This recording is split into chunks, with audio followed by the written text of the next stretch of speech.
Al Jazeera Podcasts.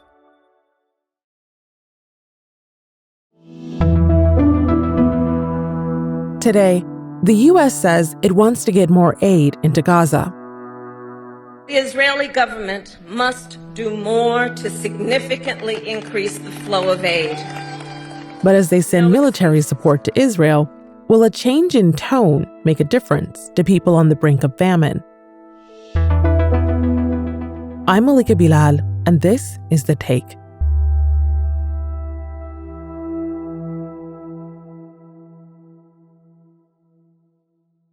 It's been a busy week in Washington, all leading up to U.S. President Joe Biden's annual State of the Union address to Congress on Thursday.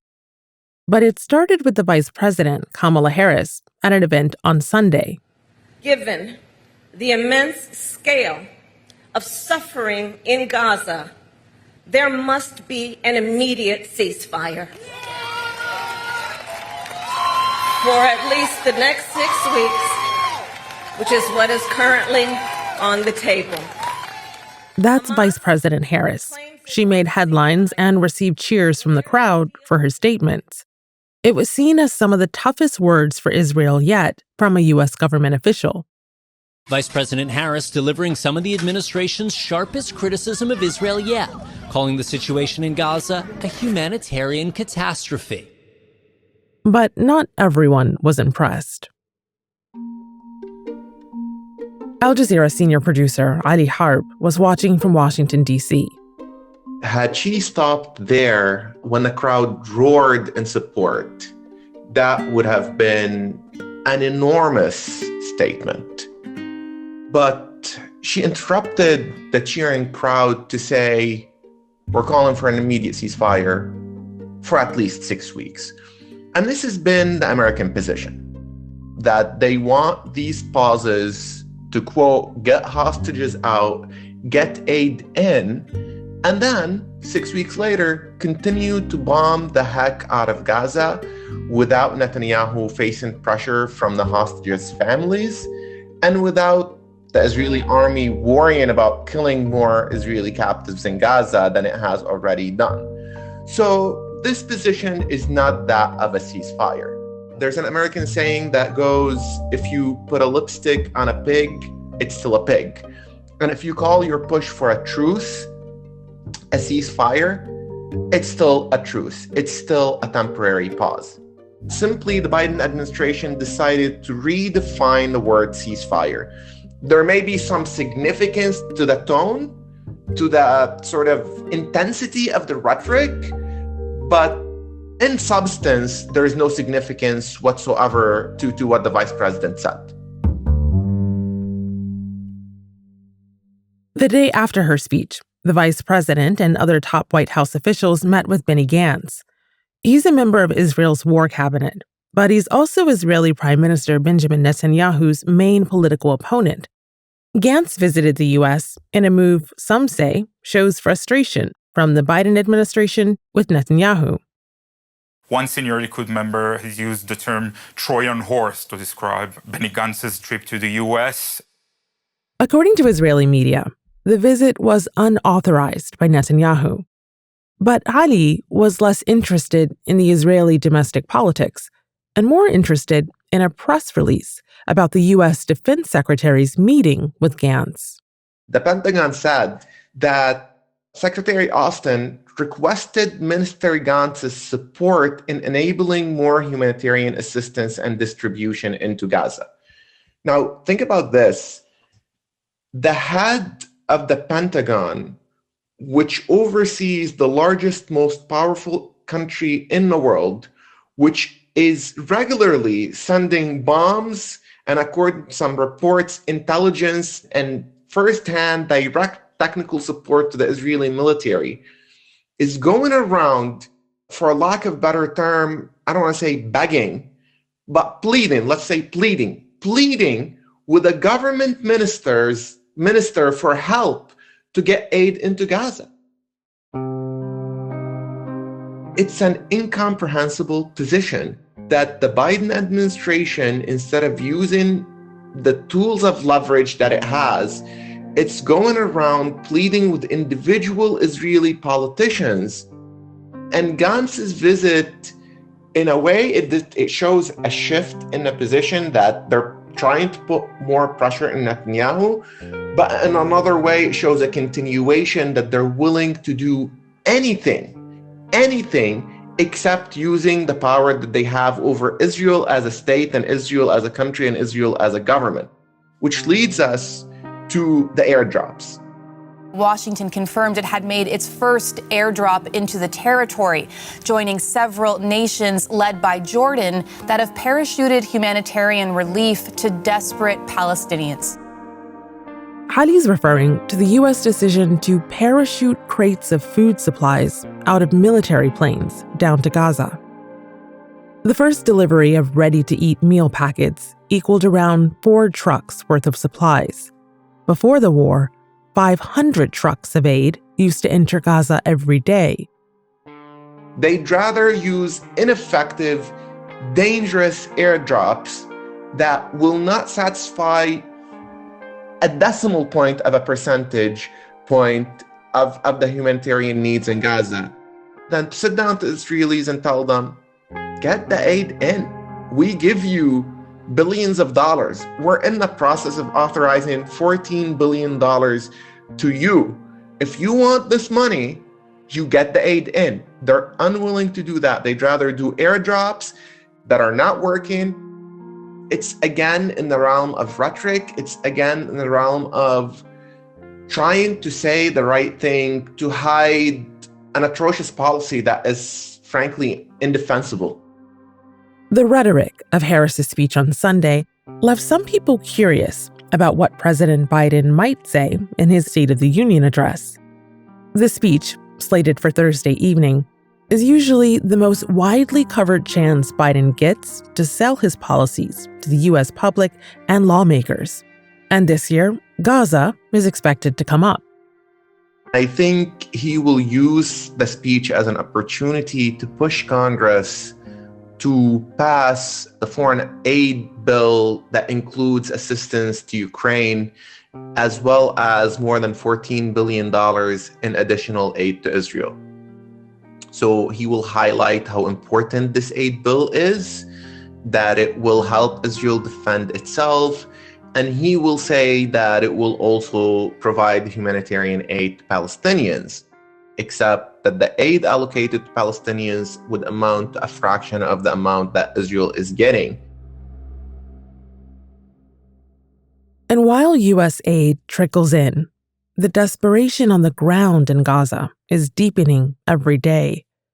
More on what that looks like after the break.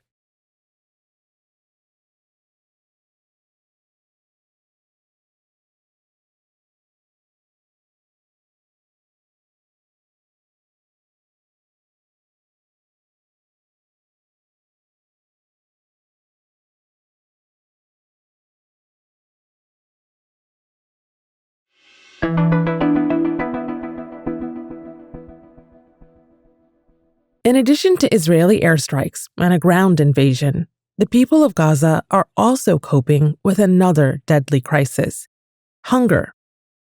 Aid agencies say Israel has cut off most aid access to Gaza for months and is preventing food and medical supplies from getting in. The Israeli government denies those claims. UN aid officials say half of Gaza's population is starving, and another quarter is one step away from famine. We're starving. No one is helping us. What should we eat? Should we eat grass? I'm living in this tent with my mother-in-law and my in-laws' orphan children. We have nothing at all, no food or water. We're living on handouts. Sometimes I receive one canned food container. It's not sufficient for the 8 of us. We endured the horror and bombing, and we fled dozens of times from one area to the other. I can't bring rice to my children. We ate the donkeys' corn and barley. Video after video show Palestinian parents trying to find any kind of food for their children. In one, a man says his kids haven't eaten in 4 days. and that they're crying out of hunger. He's looking through the trash to find anything they can eat. I'm forced to collect these rotten potatoes so that I can feed my children something. That kind of extreme hunger takes a toll, especially on the youngest, most vulnerable bodies. A doctor who treated Palestinian children for more than a decade told us just how severe that toll can be. I'm Dr. Omar Abdel-Mannan. I'm a British-Egyptian pediatric neurologist. I've been going with the same medical delegation every year from 2012 to 2020, primarily in the West Bank in the first few years, and then moving on to Gaza from 2014-15 onwards. And he's remained in touch with colleagues there, posting their experiences on the social media account Health Workers for Palestine. He says their stories have been getting more desperate since October 7th. Now, what we have heard more and more in recent weeks is not only are there continuations of blast-related injuries and shrapnel injuries and the like, which happen from, direct bombing, but we are seeing deaths from completely preventable diseases, things like diarrhea, gastroenteritis, pneumonia, chest infections, or even COVID or other infections that were causing children who had been malnutritioned for weeks and months to die because their bodies are so weak, their immune systems are so weak that they are unable to cope with any sort of illness coming their way. The World Health Organization has reported that 10 children so far have died from starvation. And these numbers are probably the tip of the iceberg. When people don't have enough to eat, their bodies go into what Dr. Omar calls a catabolic state. So, a child or any person, but especially a child who goes through a period of acute malnutrition, what that means is your body starts to use up all the resources inside the fat around your organs, the carbohydrates. Those are being used up, which are normally stored for, evolutionary for periods of famine, which humans went through. And as a result of that, you see the obvious effects, which is a child that becomes extremely thin, that they lose all their body fat. Once that's happened, the body starts to shut down organs, organ by organ, starting with the least important organ and moving on all the way to the heart and the brain, which are crucial for staying alive. So, at that stage, you are essentially, your body is consuming heart muscle, glucose that should be supplying the brain, and you are in a catabolic state. Some children in Gaza have already developed medical conditions after facing such acute hunger. Treating those conditions is more complicated than simply getting them food. What you need to do is be considerate of the fact that they've been in starvation mode for weeks, which means that there is a high risk of a condition called refeeding syndrome. And if those children are given food too quickly, there can be dangerous shifts in their fluid and their body salt balance, which can basically lead to heart failure, lung, liver, brain damage, and can result in coma and death. So these food aids that are being seen in North Gaza by the Americans and the Jordanians, as welcome as they are, if those are being given to children without any sort of clear management plan by a physician or a nutritionist or a dietitian, then you are actually potentially causing more harm. For younger kids, the dangers are even more serious and permanent. According to UNICEF, the UN Children's Fund, 1 in 6 children under the age of 2 in North Gaza is acutely malnourished. They are basically undergoing permanent damage to their end organs. What I mean by that is your heart, your liver, your kidneys, your brain, every one of these organs is not receiving the nutrients it needs. As a result, there will be medium to long-term effects on their health, which means higher risk of heart disease in their 30s, 40s, higher risk of strokes, higher risk of cognitive effects such as, a lower IQ, not reaching their potential, higher risk of liver disease.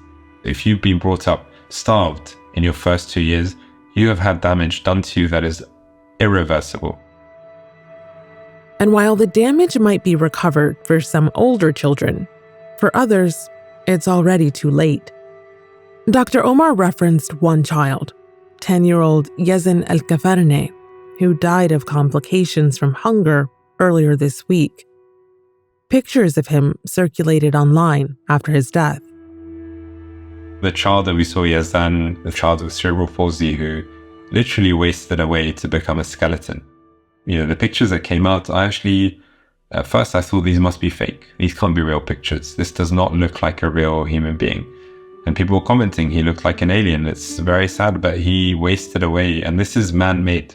This is not a virus. This is not COVID. This is not Mother Nature taking its, action on us. This is 100% man-made starvation, famine, genocide, extermination of a people. And we're watching it live on our TV screens. If this picture doesn't move people to do something, I don't know what will.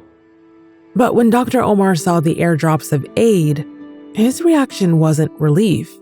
It was disbelief. I think this thing that summed it up for me, and this is exactly how I felt, was actually a post on social media, which was a picture of about 20 bombs, bomb shapes like cartoon style, falling onto Gaza with one package of aid in the middle. What I found just absolutely ironic and laughable, if it wasn't such a serious topic, is the fact that the Americans are dropping aid, which felt to me like almost a stunt. And at the same time, we're still continuing to provide Israel with billions of dollars worth of military aid.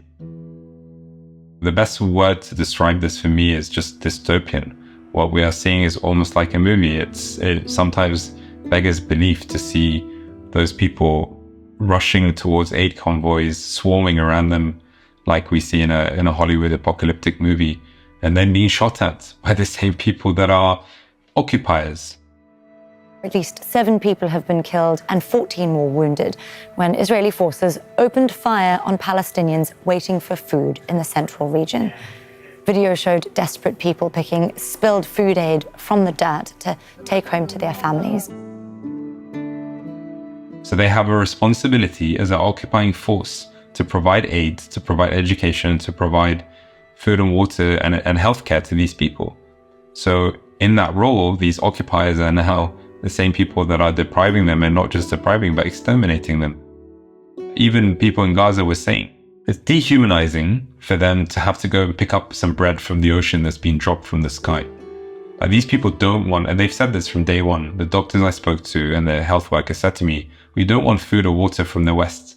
We don't want your prayers. We don't want your thoughts and your feelings, your pity. We just want a ceasefire. We want to stop being bombed. We want to live like human beings. And that's a reflection of that. When they have to go and pick up bread dropped from the air by the same force that is supplying the enemy that's bombing them, then it's just, it's a kick to them whilst they're down. It's adding insult to injury, frankly. And that's The Take. This episode was produced by Miranda Lin and Sarí el-Khalili, with Nagin Oliai, Amy Walters, Ashish Malhotra, Chloe K. Lee, David Enders, Faranisa Campana, Khalid Sultan, Sonia Abou-Gad, Zaina Badr, and me, Malika Bilal. Our sound designer is Alex Roldan. Alexandra Locke is The Take's executive producer, and Ney Alvarez is Al Jazeera's head of audio. We'll be back.